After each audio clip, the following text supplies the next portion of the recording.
Rock me in your presence, Spirit. Wrap me in your manger, Jesus. Wipe my blood and tears, Daddy. 3:33. So this is ThouArt poetry, and 3:33 is the title of that poem. What it basically means behind these verses is the Trinity. I didn't realize it at the time, but 3:33 is probably around the time where I either finished writing that poem or I finished editing it, because a lot of the times, it's not like I had a full track on it back when I was writing, but that was the time I noted down, and it stuck until that time, because obviously I don't have that phone or that journal anymore. I don't know where my poetry is. It's all over the place. But when I wrote it, it was around that time. I definitely know that. And in the morning, and it's talking about the Trinity. I didn't do that intentionally at the time, but it's just amazing.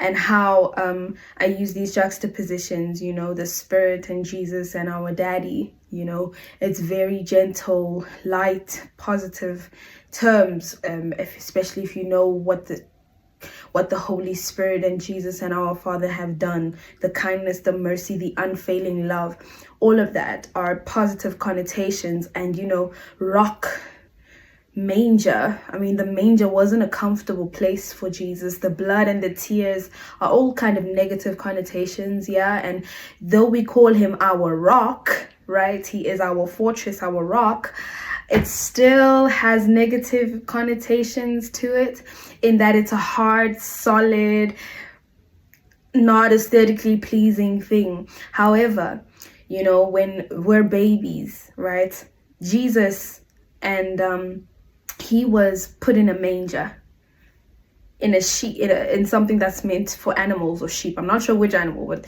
for animals. And yet maybe some of us have grown up in, those cribs, right? That was the image that I had when I wrote this poem.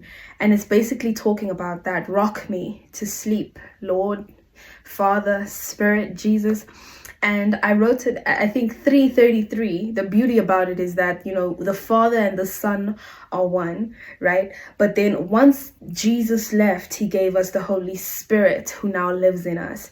And the presence of the Holy Spirit is known and felt with the swaying of our bodies, when we are being rocked, when our mothers are holding us in our arms and being rocked gently to sleep.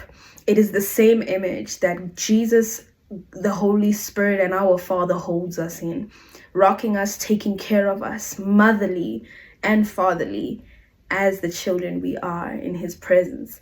And I hope that this poem reminds you that thou art chosen for a reason. God bless.